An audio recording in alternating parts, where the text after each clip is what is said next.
Command and Control. My name is Justin Warner. I go by handle 6Dub. Former Air Force guy for several years. Spent some time in the government. Had a good time, learned a lot there. Afterwards, I got out and did consulting. So I was a red team lead for a team called the Adaptive Threat Division. Spent about 3 years doing consulting, learning how to be a bad guy. And so I really liked red teaming. It was a passion of mine, learning how both to break systems, but also how to make them better. It's an underlooked part of red teaming and offensive work in this space is that you're ultimately trying to make it better. And the adversary component in tradecraft is really what I focused on and spent a lot of time on trying to build up. Recently switched jobs, so I'm currently a principal security engineer at a company, a startup based out of Seattle named Iceberg, where I'm doing more blue team work, so I like to bounce around. Took all the skills I learned on the red side and try to work on defending against it. Big developer in the open source space. I've been out of it for a little bit, but a co-founder on the PowerShell Empire project. Did some work there and several other PowerShell projects. I'm a huge fanboy, so most of my work's been in that language, and also a Black Hat USA instructor. My name is Sean Perez. I'm a first-time presenter, so I'm super nervous. So former Army vet and current part-time grad student. I got my start in this working as a cyber operations specialist for the U.S. Army. Did that for quite a long time and switched over and did it as a Department of the Army civilian because I liked it so much. And then I decided to leave that and venture into the commercial world. I've been working at a small startup called IronNet Cybersecurity, where I'm a security research engineer. And I like looking at malware and trying to produce tools to analyze malicious traffic. Yeah, I like to always include a disclaimer at the beginning of these talks. For me, I think so many people come to cons and they come to these talks and they're like, these guys are experts in the field and coming to hear what they have to say. I'm the first one to tell you I am not the most all-knowing expert in this field. I'm a new guy here. I like exploring new fields. I'm new to blue teaming. I'm new to the network analysis side. It's not been my specialty. I've been more of an endpoint guy. I'm not a data scientist. I'm not a mathematician, even though we're going to talk about some of those topics here today. So I'm open to hearing what you have to say. I'd love to catch up with you on the side or hear your thoughts after the talk. I think the unique part of this community is we all build it together. And so I'd love to hear your thoughts on the talk as we go forward. So before going too far, we want to talk about what is this actually about. So really this talk is about adversaries. This talk is about what adversaries are doing to succeed in their operations in real-world networks. Adversary is a vague term. So many people, when they think of adversary, they think of these APTX reports from Mandiant or the really cool animal reports from CrowdStrike. And really, adversaries aren't always that sophisticated or that complicated. So I include some adversaries are nation state or nation backed. Some adversaries are kids on computers that like to drive botnets, or people that are financially motivated. I've done a little bit of incident response in this past several months as part of my job, and financial crime is a huge part of the adversary community. People that are simply looking to make a living off of network warfare, as the term would go. And so I like to include these various levels of adversaries when we're thinking about this because it plays into detection strategies and emulation strategies down the road. So there was a talk yesterday, Doomsday Preppers, a really, really awesome talk. How do adversaries do their infrastructure? How do they communicate with their agents inside of these victim networks? Well, there's several different ways. The first 3 bullets here were basically covered by the Doomsday Preppers talk yesterday, and so we're not going to rehash most of this. I'd say the 2 most common ways that I've seen it, and you've seen in most popular threat reporting, is previously compromised infrastructure. So certain groups of adversaries like to spray certain ASNs for weak WordPress sites or brute force logins, and then they host up all their malicious binaries there, and they do all their C2 over compromised infrastructure. Otherwise, paid services and VPS providers, things like DigitalOcean and Vultr, while they host real stuff, they also host a lot of not real stuff and really nasty stuff. And so hunting through those different infrastructures are very useful. The talk today is going to be focused exclusively on third party, which is kind of an unsuspecting part of adversary infrastructure. This being things like Google or Amazon or GitHub. All of these different popular and completely legitimate services are often used by bad guys for their command and control. So just kind of further elaborating on that and talking about third-party services C2, the problem is, or where some of the issues stem, is the fact that a lot of these organizations, some of these organizations will go ahead and kind of take the accepted risk approach of, hey, you know what, I'm going to allow my users to go to X or Y, whether it be Twitter or Dropbox or Box or GitHub, because they need it to make their jobs easier. And really what they're taking into account is, weighing risk versus reward, is it more beneficial? Can they make more money allowing that, as opposed to saying, hey, you guys can't do this, or trying to figure out a way to do this in a safe way.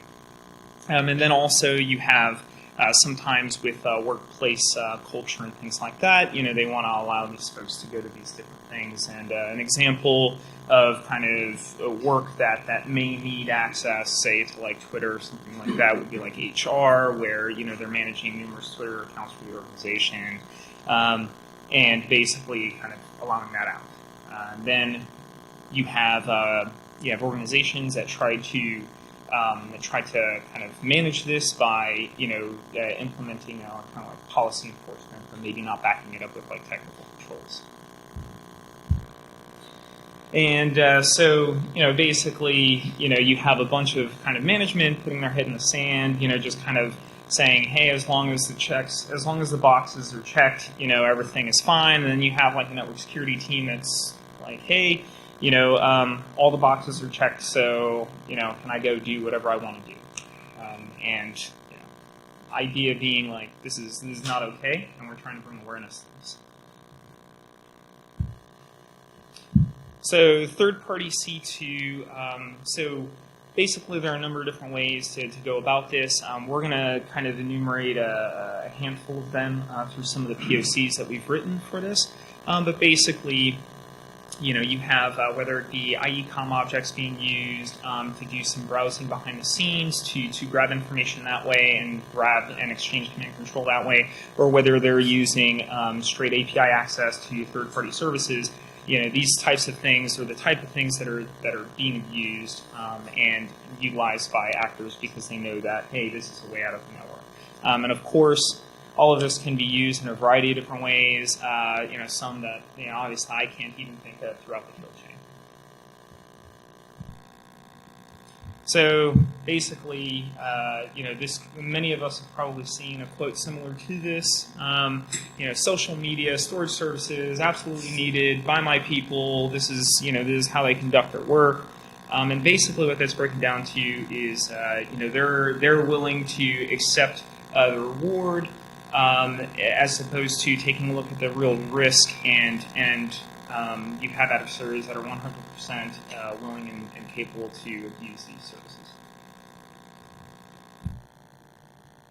So we're going to dive in on some case studies. We're going to talk about a couple different threats that we've seen do this through threat reporting. Some of these we've run into in the field. And they provide both great role models for us on the red teamer side of what we could be emulating to show the risk. Because at the end of the day, when you go back to this slide, this is about the extent of my math knowledge when doing proofs, right? Like the therefore symbol. Like when we go back here, it's there are risks here, and really they just corporate executives, they need to know about the risk. And the only way to let them know about that risk oftentimes is to emulate this adversary and present them and show them of what you're able to do by leveraging that risk. And so when we dive into the case studies, this is really going to be the first one, which is APT29. So APT29, and more specifically the hammer toss malware, utilized a number of different either third-party services, whether it be media, whether it be GitHub. They didn't exclusively use those, but a number of services like that in order to execute command and control.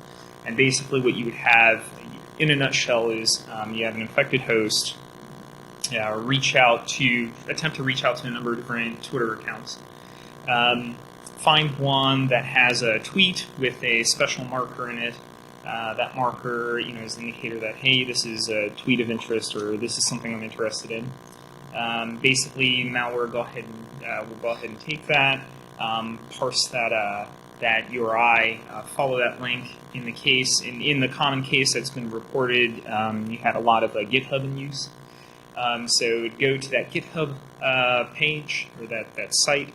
Grab the JPEG from there, and then there was some stenography with the JPEG where it was obfuscating commands. So we go ahead and decode that. execute that command, and then perform some kind of exfil and or further command and control, downloading additional binaries and things like that from cloud service providers like Box, Dropbox, things like that. All right. The second case study that we looked at was fairly interesting. Was the ICO malware.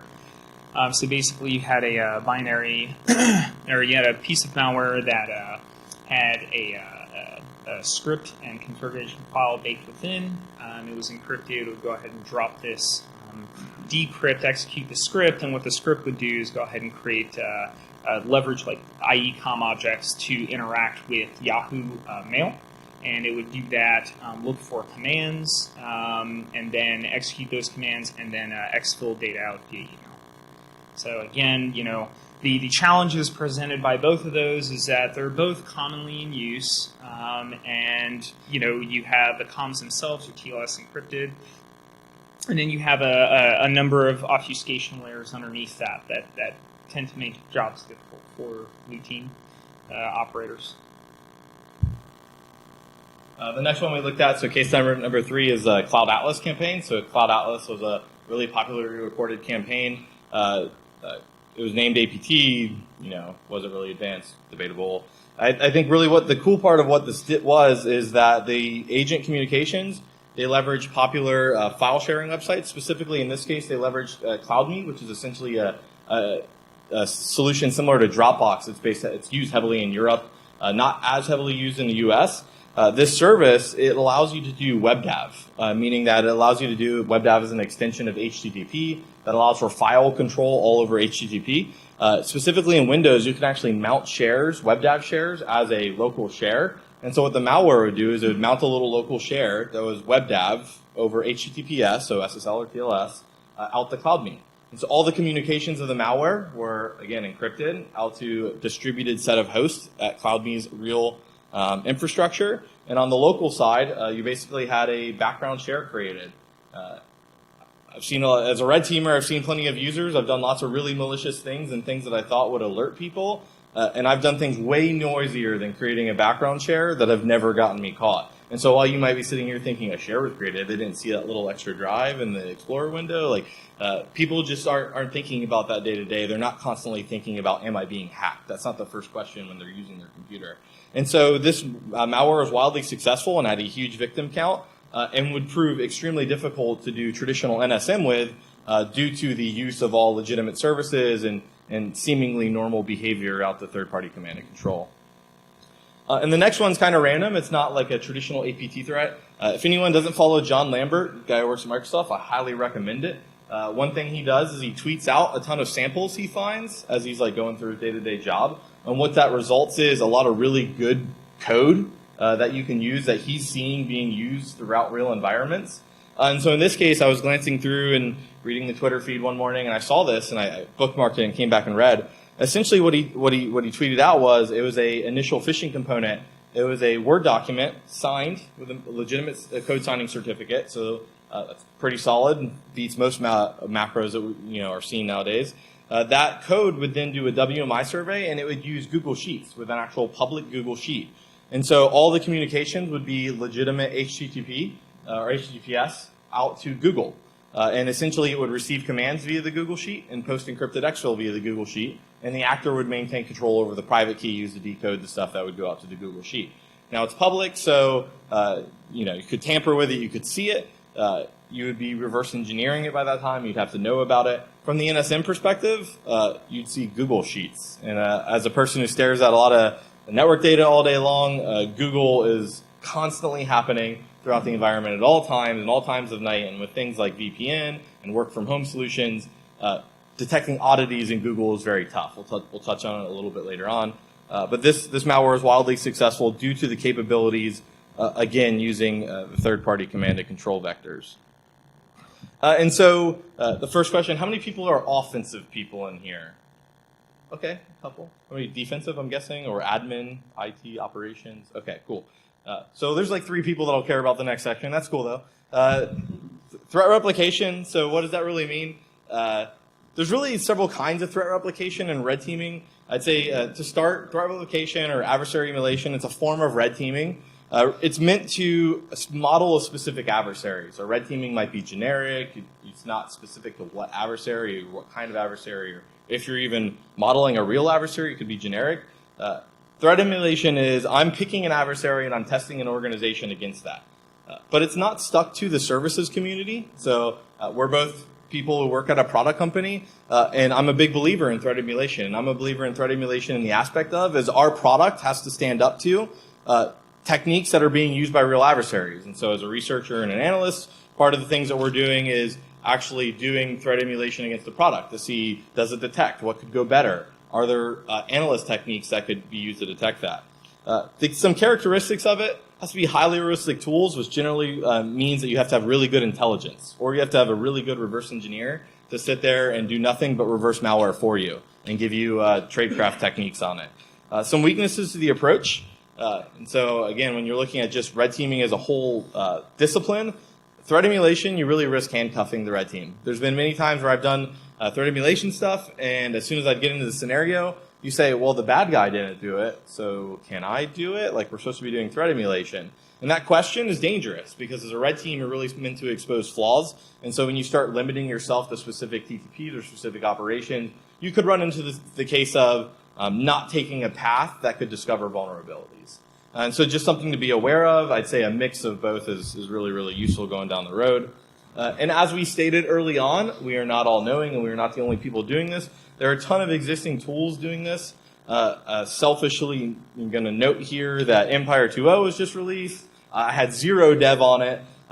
However, a bunch of really awesome guys built in the capability to do modular C2. And so if you're a red teamer or you're an IT ops person, you just want to see what this looks like, and you have authorization in your environment to do stuff like this, I would say that Empire 2.0 exposes Dropbox capability, so you can do C2 all over Dropbox, as well as a couple other mechanisms. And so there are tools out there to do this for you. We're going to demo several proof of concepts here. I would say they are definitely POC. We're not going to release them. The code is so terrible, I would be embarrassed to put this anywhere. I'd say really what we're going to do is we're going to talk through how we did this and what's important from the terms of offense and defense. I always got really frustrated speaking at conferences because I'd demo something like, I demo some really cool technique, and I'd immediately have someone raise their hand and be like, but I block all PowerShell in my environment, so like, your tool wouldn't work. And my response has always been, as a red teamer, that's a silly statement, because how do you block PowerShell? And do you block C, C++, and C#, and Python, and Py-to-Xe, and every other command or capability to run code? And if you're preventing the ability to run code, how are you doing your job? I would say adversaries are not thinking so myopic. And so these are proof of concepts. They could be modified to meet the need of any offensive person, and they could be used defensively as well. So congratulations. I know you can defeat my POCs, and I'm happy you can. And by the way, we're not going to be doing full command and control. Again, these are POCs. I had a fun conversation. I like to make calc great again. So all these POCs, essentially, we're just going to prove command and control by popping a calculator. These could be extended to do exfil and command execution and everything else. Once you have the network communication layer set up, it's pretty trivial to do the next steps, obviously with some endpoint stuff. And so there's these, by the way, I don't do videos. I've learned my lesson on trying to do live demos or videos. And so these are going to be GIFs rolling in the background.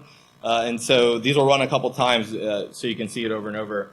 Essentially, this first POC we have is essentially exactly mocking up that technique using CloudMe. And so what our malware did was a small PowerShell script that would mount a local share out to a known CloudMe account using the CloudMe API token. And then it would, as soon as it checked in, it would create victim folders with a tasking folder and an exfil folder. And when that would happen, the adversary, they could simply drop a tasking file into the folder, and it would be a command that would be run on the in-user host. And then that command would be run, and the output would be dumped up to the share. I run Wireshark on the left side because you can see from the full PCAP monitoring perspective, which most people don't even have in their environment, and on the other side, in just basic network monitoring perspective, it's all out to CloudMe's legitimate services. It's all encrypted, and even when you're SSL busting, the tasking files and stuff are encrypted on the inside. And so this presents a big challenge into threat detection on this specific POC. The other one we did, and this was pretty interesting, was Google Mail. And so after seeing Yahoo Mail, I was like, Google Mail would blend in even more realistically in environments. It's a huge bulk of what we see. Interestingly enough, Google actually does a lot to prevent automated capabilities, such as malware, from using their site. So they do a lot of randomized naming of their objects inside their HTML divs. And so when you have a piece of malware that's expecting to parse HTML and look for specific things, it's different because they randomly name their generated front-end content. At least I think that's what I experienced.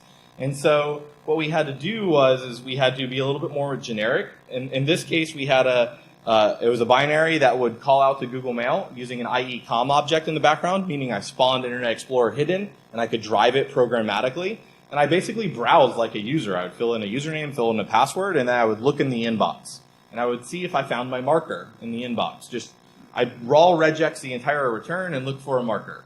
And with that, I was able to email my victim account and with the marker and with my command, and my background script and IE.com object would find it and run whatever command it found via the regex. All communication via Google Mail, all SSL, et cetera, et cetera. Seeing a trend here. This is pretty trivial to do. We did this on airplanes flying to and from work and on the side. This was not something we spent years developing or millions of dollars working on. This next one was written in C#, and so we essentially had a C# binary using Google's built-in libraries. So Google publishes API libraries for interaction with Google Drive. And so leveraging their actual libraries, we could simply do full command and control over Google Sheets.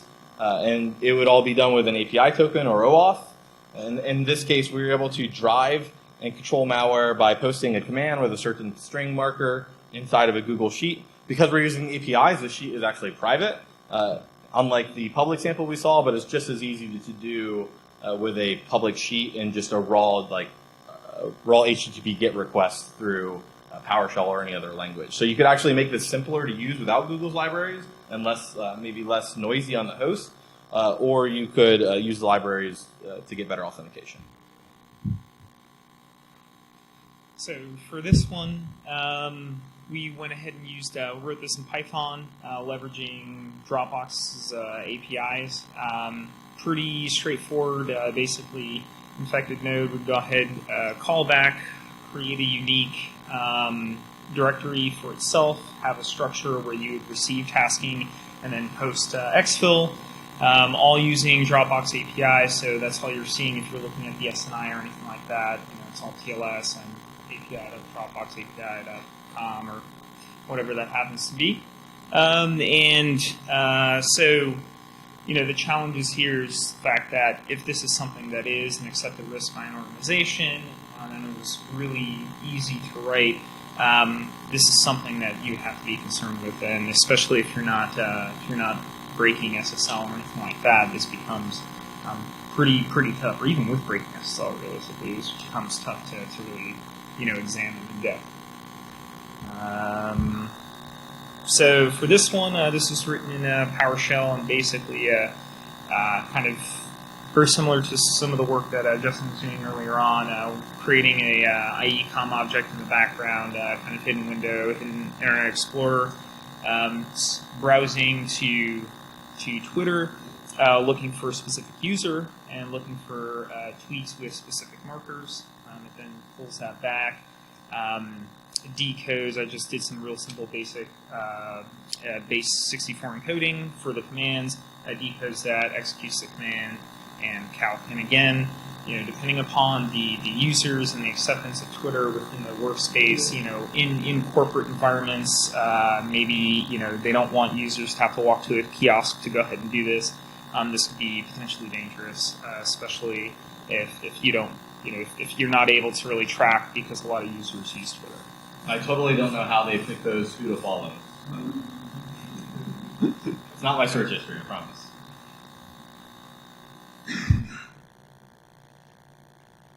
So I say hashtag big data. It's a little bit of a joke. So we're going to move into kind of detection.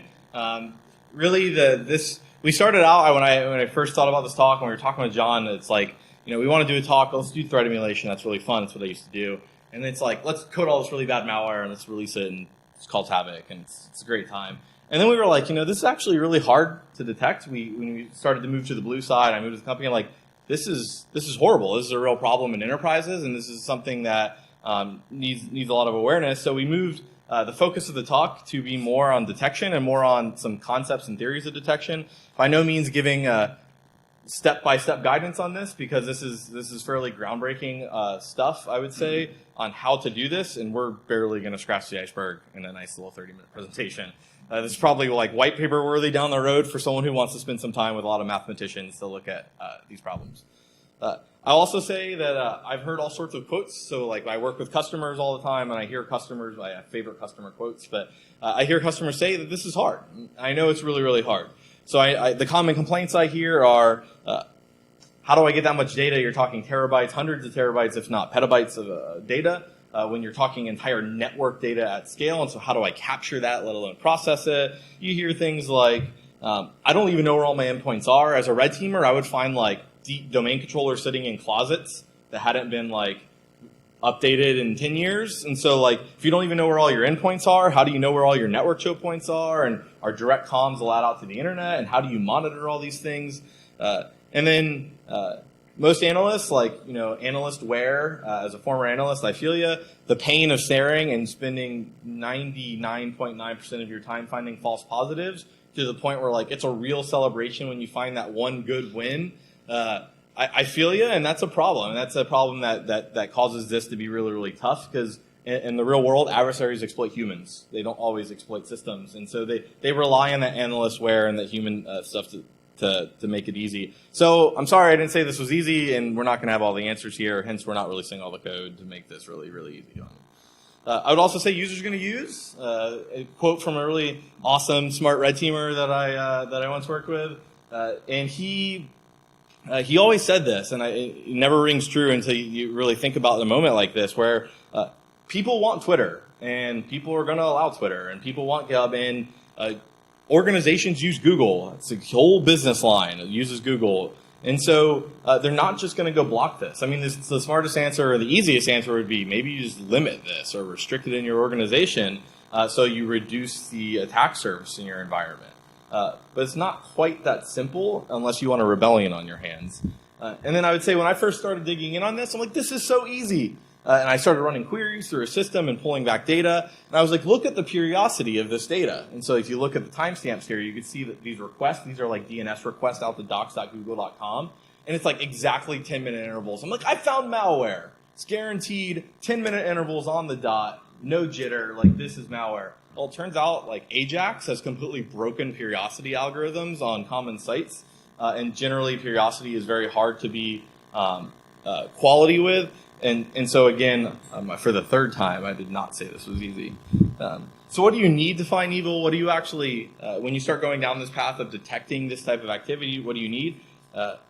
The textbook or educational answer would be a statistically significant sample size. So that means lots and lots and lots of data in a major enterprise. If you're a smaller enterprise, things like this might be easier. You might have one small enclave and one choke point to be able to monitor. And generally, you're going to need ongoing collection. This isn't going to be something you could sample for an hour and walk away down the road and say, I could find all malware because I got an hour's worth of network traffic. I'm talking weeks and weeks worth of data oftentimes to be able to truly baseline and trend an environment. And if you start talking machine learning and models, we had a good talk over lunch today. When you start talking machine learning and models, it gets even more difficult because you have to have just that good baseline data to train that model. As a company that does network product data, I would say that both data is useful. So having endpoint and network is best. It's not impossible to do it without one or the other. So if you have only endpoint or you have only network, there are wins that you can get on both of them. I'd say you get a better picture when you bring all of this stuff into one place and you can centralize and look at it. And then the key part here is that you can't just talk about data. So we're going to get into semantics of terms here. Really, data is a specific word that means a specific thing. So this is my pretty clip art diagram that I pull from Google Images when I do PowerPoints.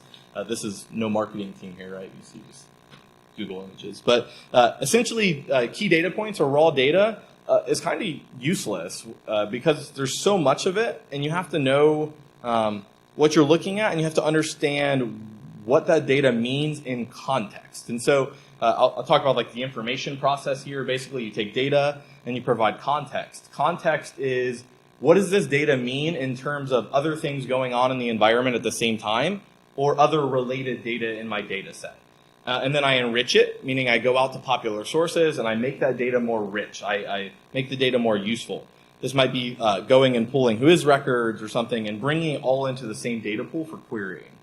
And then that really, with context and enrichment, data becomes information, but information is still kind of raw. And so when an analyst can take that information and look at it, it becomes like actionable intelligence, meaning that once that information's been analyzed and said this is a false positive or not, it would be too hard to trust in action every single time. So, as just mentioned on a previous slide, there's a lot of different kind of raw data out there, and some of the things that I've encountered with a lot of products involve PCAP, whether it be collected over some kind of visibility fabric or off of some kind of spam port, getting that raw PCAP. Also, because that can be fairly large in size, and maybe storage of that is a little difficult, whether it be from a compliance side or whether it be from like just a raw size side. NetFlow also is something that's a good source of information. So you have that metadata around the network traffic, and sometimes being due to the size of that, it being much smaller in PCAP.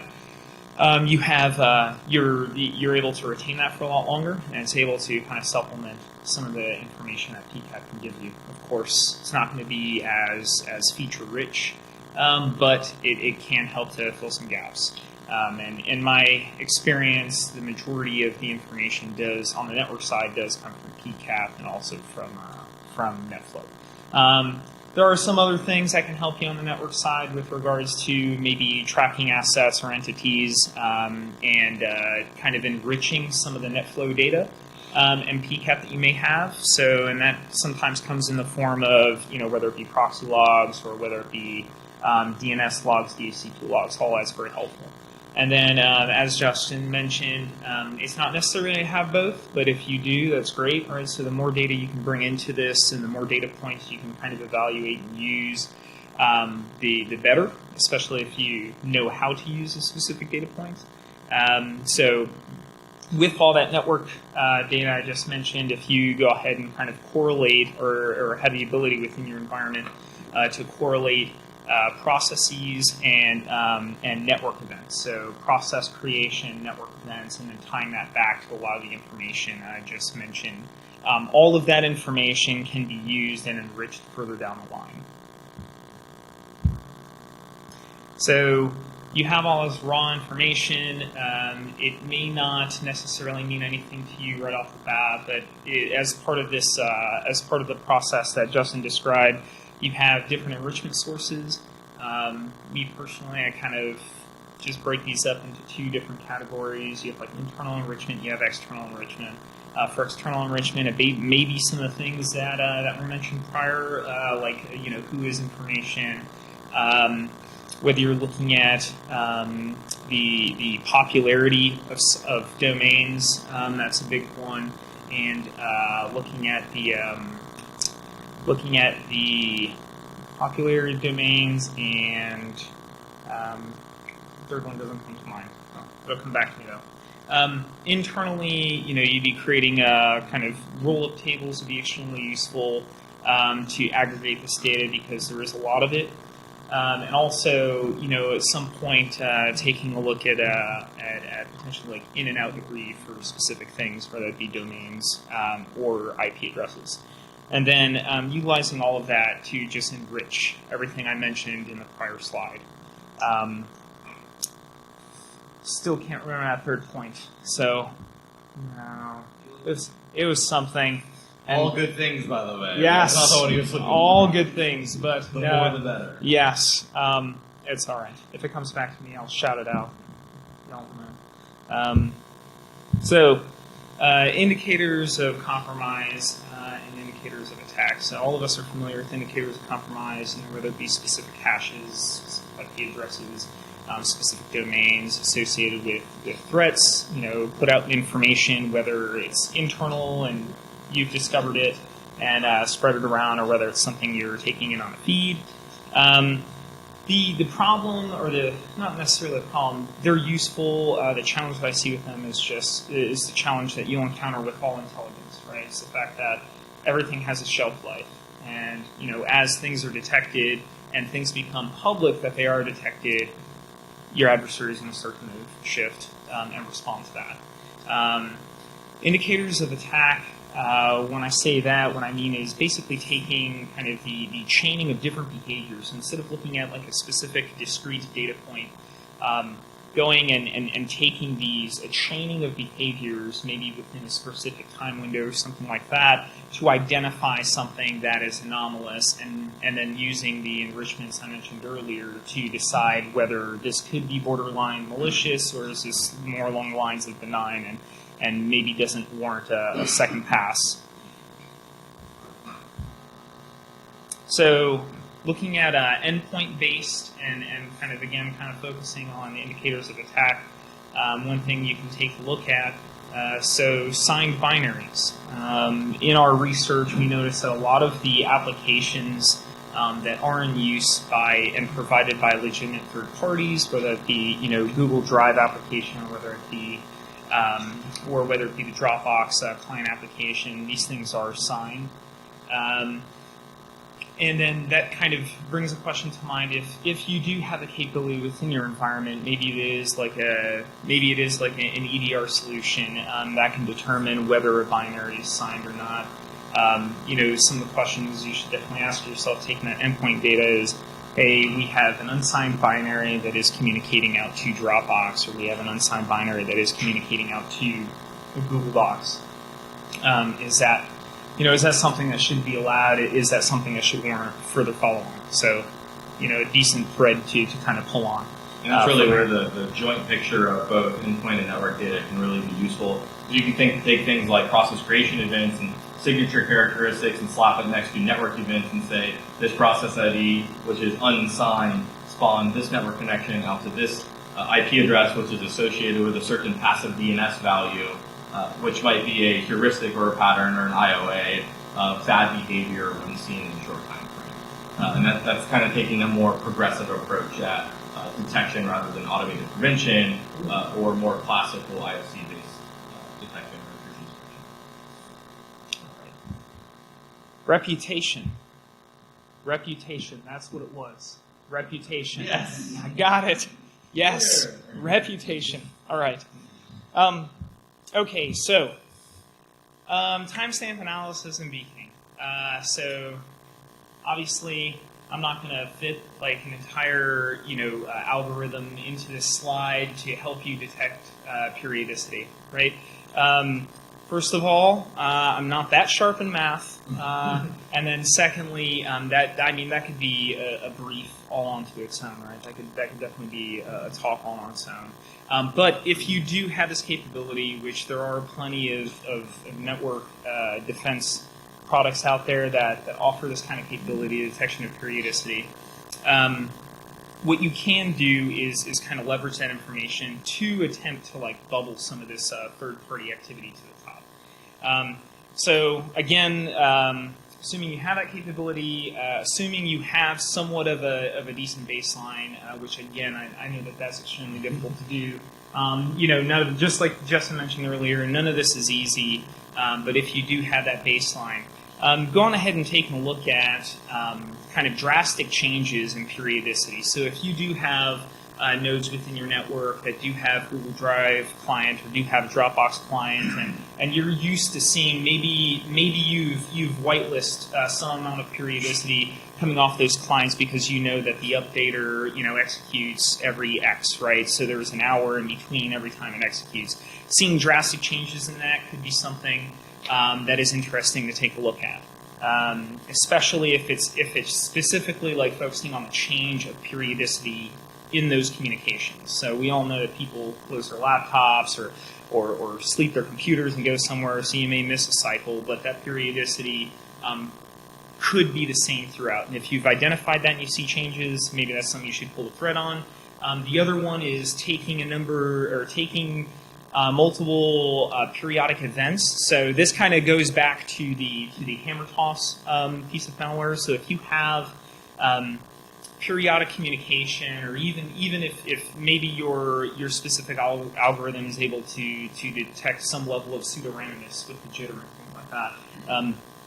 If you have a number of like periodic events occurring that are going out to Twitter, and then you also have that same host that is, having a number of periodic events going to Dropbox, right? That might be something to take a look at, the pairing of the two, and examine that. And I guarantee.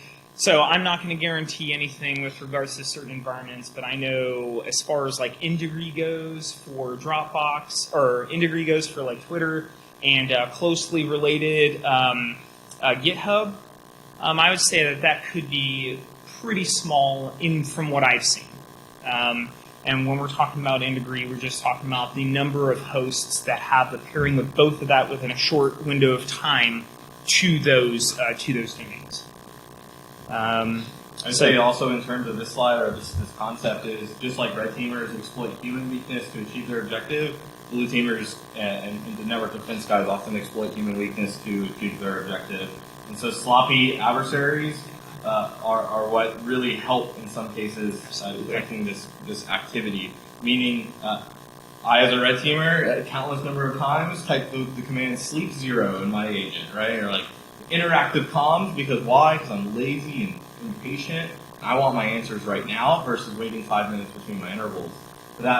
Doing that increases not only the frequency of communication, but like periodicity is just constant. Like it'll constantly fire, which is abnormal even for things like Ajax or built-in web behaviors and sockets. And then just, kind of in case you're wondering about those graphs, that it's just the change of periodicity, between going from like a standard Dropbox client to that Dropbox tool that we showed earlier. In your research, have you seen any posting from any of these third parties on what the interval should be, on legitimate time? I'll say I didn't see it. I would also say I didn't dig too much into it. Did a lot of time testing on our own in the labs. Yep. I think in general 5 to 10 minutes on just built-in refreshes on big stuff, and then on the background that Ajax is all it's constantly firing with a lot of these because there's so many frames and elements here of dynamic web that make this difficult. But yeah, I didn't see best practices or an advertised this is what you should see kind of behavior. And further to that point, it's that that's an awesome question. It would be great if folks did post that kind of stuff, but a lot of times, either what happens is there is no control over that, or there is some level of control over it, and that may end up changing anyways. And that's where again, extremely difficult to do on massive enterprises, but that's where kind of that baselining comes in, right? And of course, I'm not saying that that's not the end-all be-all, right? You're going to end up having folks that change this, or administrators that push this out, and it changes, the nature of these communications. But again, pulling a thread on that should be easily communicated to you. Hey, I'm looking at this. I noticed this. We're like, oh yeah, we recently updated this, and we changed the check-in interval from A to B.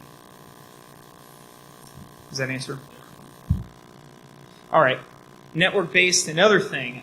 So I know not all environments are busting SSL. Me personally, as a Blue member, that's just more data. I'm looking for more information, right? I'm looking for more data points to try and use to determine whether some behavior is malicious or benign or what. So if you do have, if SSL is getting busted, and you are able to see the Dropbox communications. Just a quick thread to pull on if you're looking at Dropbox API stuff is going to be the bearer token. And specifically, you're going to see this. You'll see this in all the communications. It's not the existence of this that is bad per se with this. It's a matter of in degree for unique bearer tokens. So when you're taking a look at how many hosts in my environment are communicating to API, Dropbox API, with this specific bearer token. So the in degree of that, the number of those communicating to that. The likeliness that one user logged in on 15 different hosts with the same Dropbox and installed the Dropbox client using the API with the same account is a lot more rare than a host or two. Yep. And so you can start to recognize abnormalities in use. And then just like kind of looping it back to the fact that this is not like the detection of maliciousness or malicious actions is not all based on like one specific thing. So if I were to loop back and take a look at all of the slides that we've kind of gone over, all the points that we've made so far, if you have this and you have a Dropbox client that is not signed, made the network connection, so again you start to kind of you start to get a number of these IOAs and like chain these things together and say, hey, wait a second, this is quickly going from something that's benign to perhaps something that's malicious. Cool. And so I've worked with a couple guys that did basically malicious actor hunt type stuff. So looking for bad guys in enterprises proactively before they were discovered via traditional means like SOCs, incident response mechanisms. And they actually did a lot of work with ETW. So if you've never heard of it, ETW is a really great built-in mechanism in Windows. It's called the event tracing for Windows. It gains immense of capability in Windows 10, but it's awesome. It's built into Windows 7 and even further back. What ETW is essentially the groundwork or the backend for all Windows eventing. And so the event logs is driven off ETW. And you can do a lot of really powerful things with ETW with your own homegrown capabilities. And so Matt Swan, who's from the Office 365 team at Microsoft, had a really good blog. His team had a good blog post, and he had a really good talk out from Blue Hat, where he talked about using their own homegrown EDR agent. That all it does is look at basically it uses ETW to trace every time a process creates a network DNS resolution, which is a built-in ETW filter. So it's like 15 lines of code for him to be able to generate push events every time a process does a DNS lookup using the Windows DNS client. And what that does is he just basically pulls those into a big data solution and stores those for querying. So what you can do with this is something like, hey, should a 15-character processing that's random, aka Metasploits like persistence, ever be doing DNS lookups to anything? No. Or should totally not evil.exe be doing NS lookups to Dropbox or Twitter or GitHub or any of the other things? No. And what's really evolved here is now that this ETW solution's been out, a lot of the next-gen EDR stuff's been catching on and using this on their backends. So a lot of the next-gen AV and next-gen X and next-gen R and all the other next-gen stuff is really using ETW, and it gives you the extensive capability to flag on network connections or specifically DNS resolutions from non-standard processes. So potentially, again, combination of both endpoint and network stuff that gives you wild capability. Focusing more on the network side, I'll throw up a little bit of GraphBorn here. This can be wildly complicated. I'll try to talk through it the best I can without using my fingers too much to point. What we got here, really the slightly lower fidelity but very high reward capability in terms of looking for third-party C2 I found is just generic flow abnormalities, meaning that I'm not so worried about the application-specific metadata or protocols or features in play. I'm worried about, let's look at characteristics of the network connection in general, or the connections that are in play.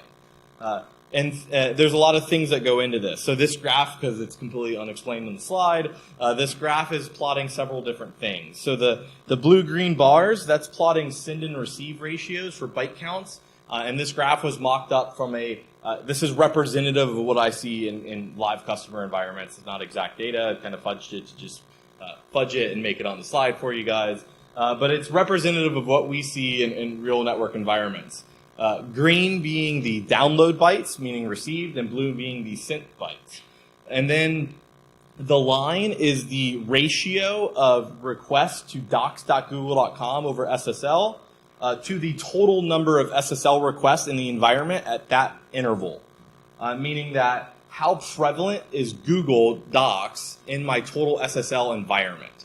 And what you should see is you should generally see a trend, meaning that the more prevalent Google Docs is, the higher the send and receive bytes will go. That's one thing you should notice. There are lots of things that should stand out when you plot or look at this kind of behavior. One would be anytime that send bytes is generally larger than receive bytes. And that's kind of across web flows in general. Generally, web is a heavy content-rich thing that's bringing content down the host. But in some cases, content, especially in Google Docs, like content might be going up to host. However, those are worth introspection because in the overall environment in a big data pool in a 50,000 node enterprise, one user uploading a large file should not poison your statistically significant sample size too much. And so anytime you see the blue bar rise significantly above the green bar, it might be something that you say, that's odd, let's look at what happened during that hour, and dive in deep to hunt through this data. Another one might be off-hour skews, and so you can see our times are plotted in GMT here. Essentially, between off hours is depending on what type of enterprise. I'm never off hours, and neither is anyone at my company, and so this might be hard to do at like small startups and tech companies. In large corporations, this might be more common, or in multinationals, you might have to do zoning or network, like you might have to pull this kind of data per region or geolocation.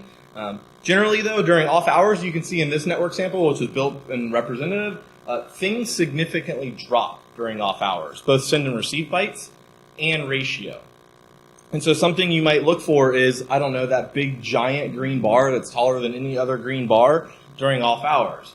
What that probably means is somebody downloaded a very large, either somebody or multiple people or multiple hosts did a whole lot of downloading in the middle of the night.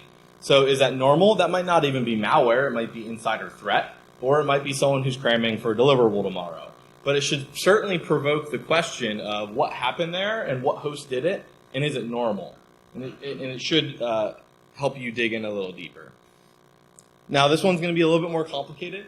In most of the data sets that we observed, and I looked through, that ratio line, basically, it would almost always spike during morning hours. What does that mean? It means that when everyone comes into work in the morning, they're loading up docs.google.com to look at what they were working on yesterday, or they're pulling down all their content.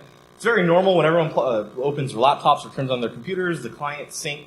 And so you should see a huge surge of requests in terms of total SSL at the morning hours. However, if you have malware in an environment, and so when we mocked up in our lab and we looked at this kind of across a couple days, when you have malware in an environment that's constantly beaking out to Google Docs, the total number of SSL, the ratio of SSL for Google Docs will be much higher during off hours and much higher during on hours, and essentially it will wash out that spike.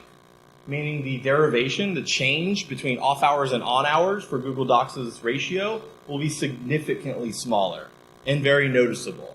So if you have malware that's constantly beaking out on multiple hosts overnight, it will basically affect that curve, and it'll be more flatlined, which might be indicative of a malware infection using these protocols. Again, this is kind of all black magic, and it's really hopeful because it just depends on the environment. But I guess what I'm trying to say through all of this is that by gathering this data and by looking at those flow abnormalities, it's a huge step forward, especially when specifically sampling and looking at these kind of third-party services that are in play here. I would be derelict if I didn't mention some things that affect this, because if you're going to go back and play with this on your own data, you're going to be like, why didn't this curve look the same in my environment? So I'll rattle them off. VPN. If you have VPN and everyone in your environment VPNs when they're at home all the time and they leave it up overnight and never shut down their computer, these clients are going to be beaconing all night long, and it can definitely skew the data set. 24-hour employees or SOCs or large multinational enterprises, you're going to have to be more careful about how you select your data. And then in general, AJAX is just really wonky and really skews network data because it's constantly refreshing, and so that's when you get into things like periodicity and changes of periodicity being more meaningful and having to kind of combine these techniques or algorithms for your benefit. So I did a whole lot of talking about a whole lot of things, and really what's the big takeaway? I'd say as a bad guy, I was really always trying to be creative to foil our good guys. And so I'd assume that real bad guys are doing this too. They are creative. And a couple IR incidents I've been in, the bad guys are interactive. It's not always just automated ransomware worming across the internet. Sometimes you have people at keyboards that are thinking about how to bypass you. And when you have someone at a keyboard like that, you're not battling malware, you're battling a person.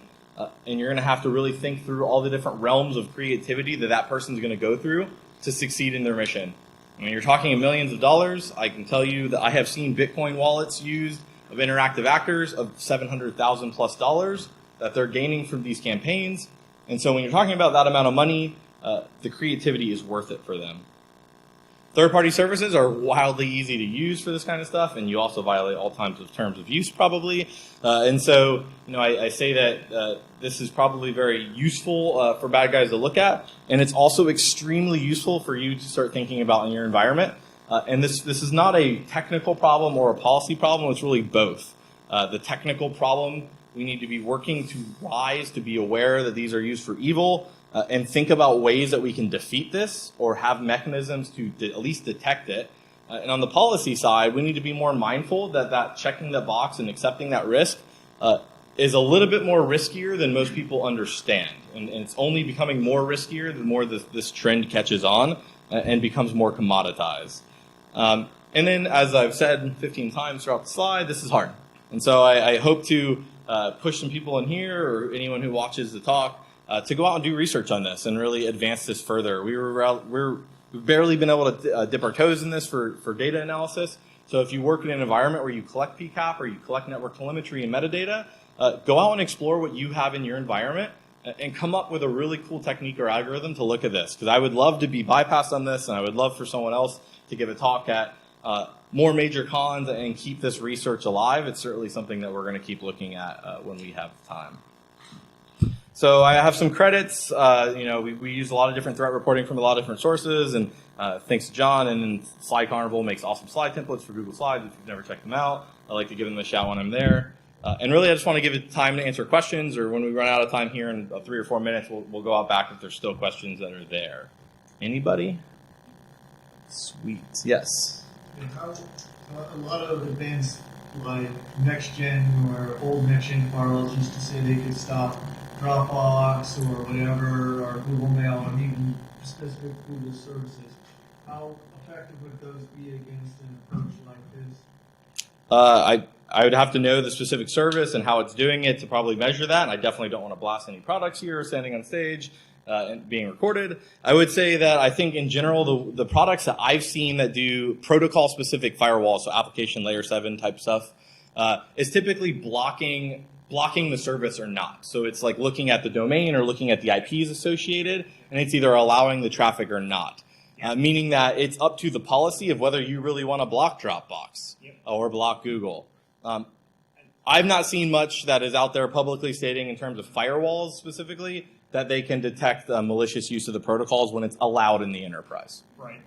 And that's, to that point, that's part of the difficulty with this, the fact that it's, you have this all or nothing type mentality, right? And trying to say that, oh, this use of Twitter is malicious and this use of Twitter is not, becomes extremely difficult. The other thing I would point out is with some subscription services, I won't name names because they're being vendorless today. Awesome. It is possible that when you have a corporate account, it will add an extra value to all API requests. Awesome. So if you see something, so you could track it. That API without your that extra code they added in because it's your company's account signing, and you know that's someone's personal account or another account is used.